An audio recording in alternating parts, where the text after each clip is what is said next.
Hey everyone, this is Erica Anderson with MS Insight, and I was just chatting with my guest Julie a couple minutes ago on another video, and we got cut off, and we don't know what happened, but we are back. So I hope that you didn't leave and that you're coming back to finish our conversation with us. So Julie, we were talking about your diagnosis. She was diagnosed 14 years ago, and she was sort of giving us a summary of all the medications that you've gone through and, what it was like to get that diagnosis, after going several years, not knowing what was going on. Like, you had all these symptoms, you didn't know what was going on, you figured it out, and now you've been living with MS for 14 years. I guess the next question I would ask you, following up on what we already talked about, is, looking back at the last 14 years, I guess what would you, how would you sort of define this part of your life? I mean, it is your whole life. I mean, it is part of your whole life, but like, what would you say looking back, just about this experience as a whole? I wish I had the support that I have now earlier on. And I think it is available now for everyone early on. I think it's just about finding the resources. So we do have a lot more resources, but it is good to create a community where you'll always have your friends and family, but there are some MS sisters that I have and brothers that, we have a different relationship because we all understand our days a little bit better than other people. And we can, joke about stuff that would make other people very uncomfortable. So it's nice. I would create a community earlier than I did, even though, I've been friends with them for 10 years, but I wish I had them from the beginning, because the beginning, it's a little bit scary. And then, figuring out the treatments, that by far is a hard obstacle when you're starting this. And I don't know how people do it now with the amount of options that they have. I was telling someone that I think they should create like a drop-down box, like, do you want to have a family? Then you can't take this drug. Do you like shots? Then or do you not? Do you want a pill? And just narrow it down, because it's so many options now, which is great. But it is confused. I can't imagine. Like, I'm lucky I don't have to go through like choosing now. I give all newly diagnosed a lot more credit because I didn't have to deal with that, So I guess that would probably be, because my question was going to be, what would be your advice for someone who just got a diagnosis last week, or, is just getting that information? Yeah. And just go to support groups, because in the beginning you have a lot of questions, and talking to other people that are in the same situation is really important. And, those relationships will carry you through, and you'll find out a lot more information, just from sharing experience. Some people will be like, this is a side effect of the drug, and you can, tips and tricks for how to escape some of them. Yeah. It's funny because it's kind of like in a way, it can be a personality type thing. Like, I'm the type of person who, as soon as something is wrong or whatever it may be, like, I'm immediately like, where's the Facebook group? Or like, where's the meeting? I want to go. And others are, more introverted, or just less, that's just not their style. But I think regardless of who you are in a situation like this, like, it is so important to have those people and those resources that you can ask those questions when they come up, that you can text someone and be like, what is this? Or what do you think about that? This is one of those situations. And I totally agree with you there. So yeah. And we're building that here at MS Insight too. Yeah, I think so. Tell your friends if you're watching. I will. So let's talk about the broadcast. It just did it again. Oh no. I'm so sorry. That's okay. Don't worry at all. I don't know what's going on with this. Okay. I'm going to refresh the page. Hold on.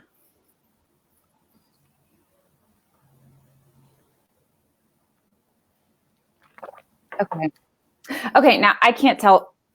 I cannot tell if it's live right now, everyone. So I'm so sorry. I'm going to check the page. Please bear with us. We are having a technical difficulty that I don't know what's with this page. I think it is live. I think it is live, but I'm not sure. So hold on, give us 1 second, guys. Oh, wow. My computer is being real slow.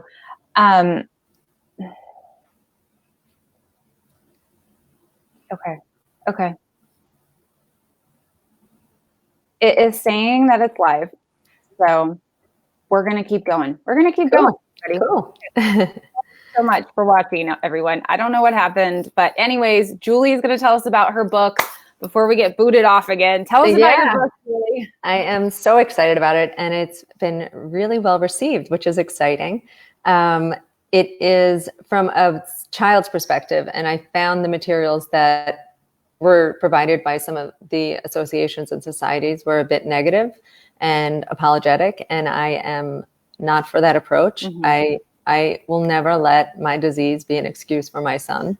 Mm-hmm. So while it impacts his life, he has a great life. And my message throughout the book is that we didn't expect this pandemic, and we're here and we have to adjust. So people with MS didn't expect MS, but we have it and we have to adjust. And our children are so resilient, and they are so aware of, and we make kinder children and more empathetic children and resilient kids that we need these materials. We can't have the ones that like talk about myelin to 4-year-olds. They don't need to know sophisticated terms about myelination and, progression. They don't need all that. They just need to know that they're loved, and that even though our days might look a little bit different than other people's days, they still have really great parents. Mm-hmm. And we're doing our best. And that is good enough. I think we have to stop the guilt that all parents feel and just give them our all. And if our all doesn't feel good enough to us, it's probably still good enough to them. Mm-hmm. And so the book each day is a reality that we've lived. So they were my worst days. So those are days that I cried myself to sleep feeling like I failed as a parent.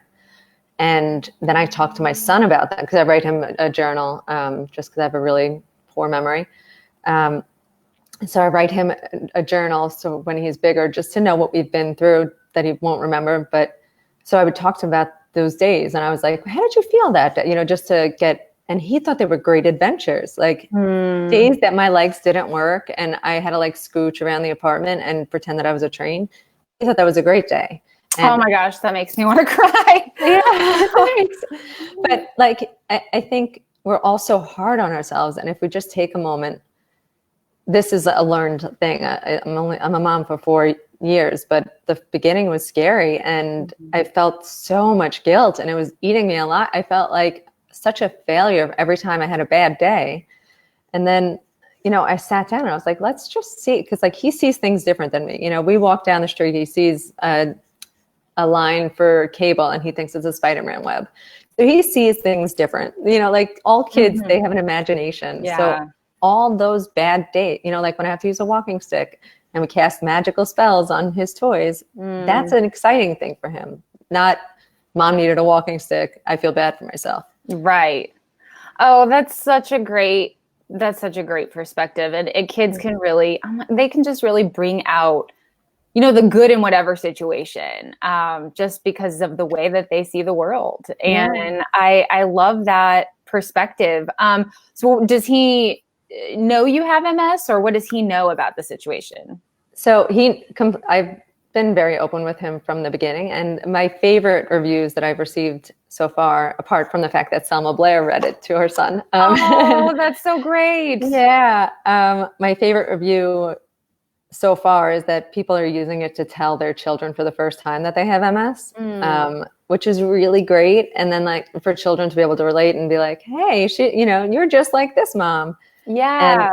And, and it's geared for young kids. The other materials they try and throw so much in. And I think we have to start early. We have to tell them, I never wanted to shield it from him because sometimes I can't shield it from the world. So a bit of advice that I got from a physical therapist was I used to say, help mama up, like just, even though I didn't need help, but just like from an early age, help mama up just to, get him used to giving me a hand, even though I didn't need it at the time. He told me to change the term. Don't put it on him as being needed or help, but be like, give me super jack. Like let's make this super fun. Right now I want you to pull me up and, like make it a game instead of making it something that he could feel like he's burdened with.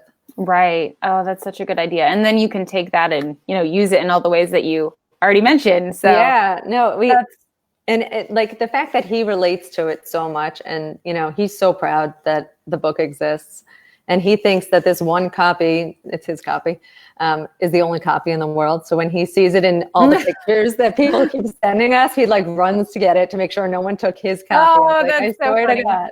That's so Yeah. cute. Oh, well, okay. So what, when did it just come out? Was it just recently? It came out in February, but this is exciting news, but I think we are getting picked up by a publisher, so we're probably going to Ooh. have to pull it. So I hope people order it soon before we have to pull it, and it will be relaunched again next year. Oh, well, that's good news. That's really good news. Yeah. And I wrote book 2 and 3, so hopefully. Oh, that's so cool. Well, let us know. Like, keep us updated. I will. I definitely will. Get it out there for you. Okay, so now looking forward, hopefully we'll be out of COVID soon. But aside from that, what are you looking forward to, or what are your thoughts on the future? What are you thinking? I am very, very fortunate to be in the only FDA approved stem cell trial right now. So hopeful that being in that will get us one step closer to a cure. Even we're making so many strides. There's the amount of work and research that is going into this disease is pretty incredible.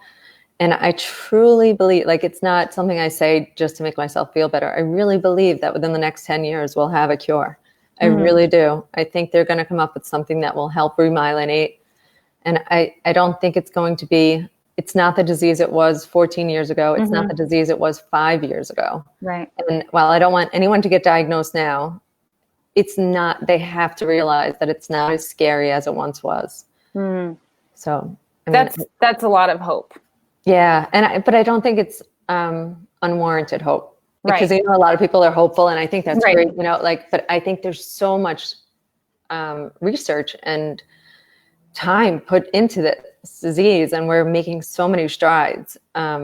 Each week, we can see a new medicine, and, they're trying new approaches, and, we see in other countries that they've come up with remyelinating stuff. So we're going to get there. Yeah. To look at how far it's come in such a short period of time already, it's kind of amazing to think about the future. And that's in so many diseases right now. You're seeing that, and that's such great news. So, well, Julie, thank you for sharing your story. I'm so sorry for all the weird hiccups that we just had. I'm going to try to put these together somehow, at least when I put it on YouTube, but we are going to get it out there, and we want to share your book. We're going to share the link to that. Order before it gets taken back, before it's republished. I know. And if anyone has any follow-up questions, let us know. Let's stay in touch, and just good luck with everything moving forward. Thank you so much. I really appreciate your time. Thank you.